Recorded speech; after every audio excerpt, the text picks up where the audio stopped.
Bueno, hoy la Brújula emprende un ciclo de actividades que nos llevarán a distintos puertos, porque para navegar se necesita rumbo. Y queremos construir ese rumbo con gente que sabe, que estudia, que trabaja tanto a nivel académico como público o privado, que hace política, y de todos ellos ir construyendo esta idea de rumbo hacia. El rumbo se construye obviamente apelando a ustedes, a la gente en general, a ustedes que están hoy con nosotros, y desde ya les agradecemos esta comparecencia, pero sobre todo a la gente que no está hoy aquí y que nos interesa llegar a ese público con nuestra palabra, con nuestra opinión. ¿A dónde nos lleva hoy la Brújula? Bueno, nos lleva a un puerto que, como dice aquí la apelación de la invitación que recibieron, crecimiento o desarrollo. Es un tema para nosotros vital desde el punto de vista del debate nacional y también internacional. Es un tema que tiene que ver con el desarrollo, y nosotros queremos ser un Uruguay desarrollado. No solo desarrollado en el plano económico, sino también cultural, educativo, en justicia social, pero sobre todo en mejorar la calidad de vida de nuestra gente. El nombre de esta actividad, crecimiento o desarrollo,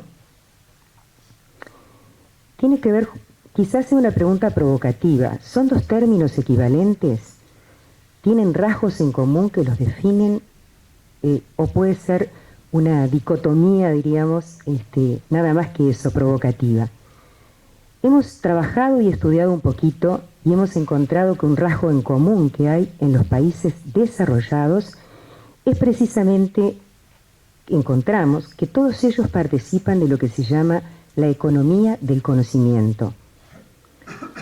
No vamos a definir nosotros este concepto porque lo vamos a dejar en manos de los especialistas, de los que nos acompañan en este panel, y a los desde ya les agradecemos la amable comparecencia. Y antes de presentar el panel, les decía que les iba a proponer un vínculo que traspase este encuentro, y es que ustedes puedan comunicarse a través de un mail que van a ver aquí en pantalla, que se llama labrújula.uruguay@gmail.com. Es muy fácil de recordarlo, para que nos envíen sus opiniones sobre este encuentro, sus preguntas y también ideas que tengan o que despierten los comentarios que acabamos de escuchar. En primer lugar, va a hacer uso de la palabra la economista Jimena Olmedo Pedroni. Ella es licenciada en Economía por la UDELAR y máster en Contabilidad y Finanzas por la ORT. Trabaja en el sector financiero y está especializada en Administración Societaria. Adelante, Jimena. Bueno, buenas tardes. ¿Se escucha bien? ¿Todos? Bueno, antes que nada, muchas gracias a todos por estar aquí y tomarse el tiempo, ¿no?, de venir hasta aquí. El tema que nos convoca en el día de hoy, como bien decía Selva, es la economía del conocimiento, porque entendemos que el conocimiento es el pilar fundamental sobre el que se debe construir y sustentar toda economía, y creemos que hoy más que nunca. Para esto comenzaremos aportando algunos datos. Según datos publicados por el Banco Mundial, el Producto Bruto Per Cápita de Uruguay para el 2017, medidos precios constantes del 2010, fue aproximadamente $14.363, mientras que, por ejemplo, si lo comparamos con el de Chile, fue de $15.060. Por lo que, si analizamos solamente estos datos, podríamos concluir que Chile es más rico que Uruguay, ¿correcto? Por lo que una forma de medir cuán rico un país es mediante el análisis de su Producto Bruto o Producto Bruto Per Cápita. Sin embargo, si bien estos indicadores son relevantes, es comúnmente aceptado que no son suficientes para medir el bienestar de una población. Más aún, si asumimos que el objetivo de lograr mayores niveles de crecimiento y desarrollo por parte de un país tiene siempre por objetivo último el lograr aumentar el nivel de bienestar de toda su población, entonces es que deberíamos preguntarnos cuáles son esos elementos que hacen al bienestar de una población. Es decir, cuáles son aquellas variables que explican y determinan al bienestar social, entendiendo al bienestar social como el conjunto de aquellos elementos que hacen a la calidad de vida de las personas.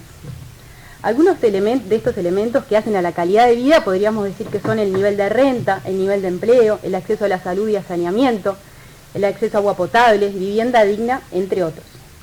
En relación a esto, existen varios estudios que concluyen que la educación o el nivel educativo poblacional constituye un determinante principal del bienestar social. Esto significa que la educación juega un papel central en el desempeño de las economías del mundo. Más aún, entendemos que no existe país alguno que logre alcanzar niveles de bienestar óptimos sin participar en lo que se conoce como la economía del conocimiento. Por otra parte, volviendo a los números, si miramos el índice de educación, que es medido por las Naciones Unidas y mide el promedio de años de escolaridad de los adultos versus el promedio de años de escolaridad esperados para los niños, los 10 países que para el 2017... ¿Se escucha un poco?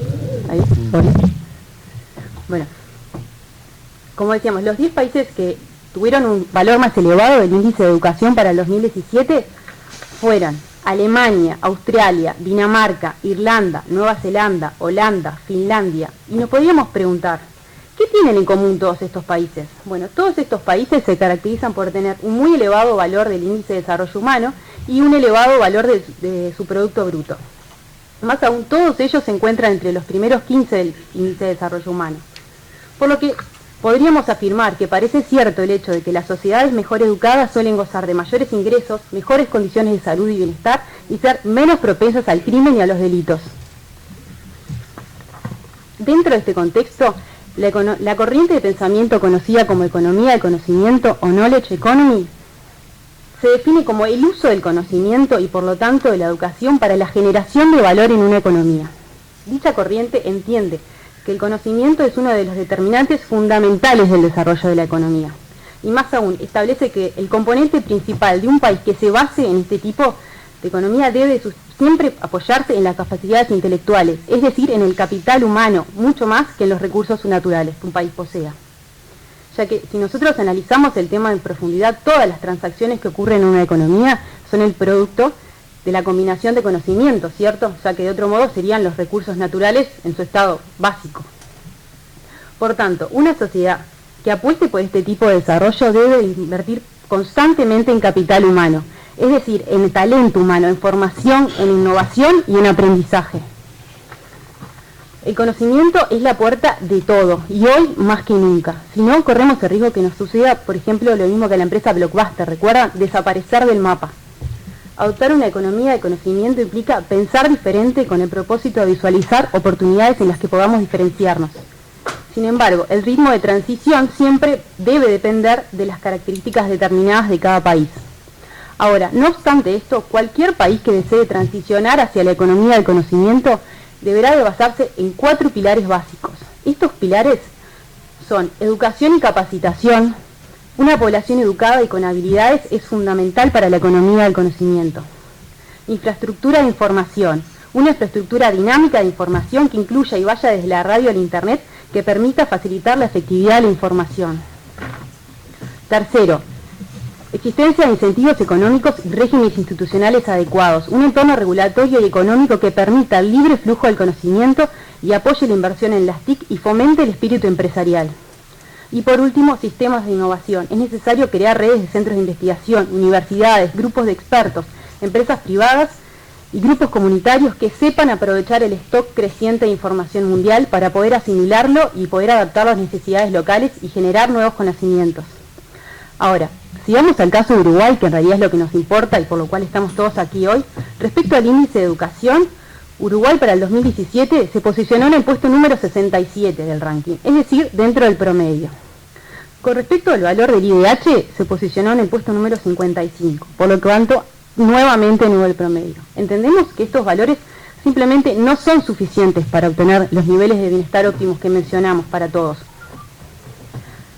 Entendemos que el propósito de lograr estos objetivos debemos dejar de compararnos con la región y comenzar a compararnos con aquellos países que han sido y son pioneros en la economía del conocimiento y que han alcanzado estos niveles óptimos para todos. No es suficiente con simplemente aumentar los recursos a la educación, sino que necesitamos realizar una reforma integral del sistema educativo, con el propósito de reducir los niveles de desigualdad e injusticia social que existen en nuestro país.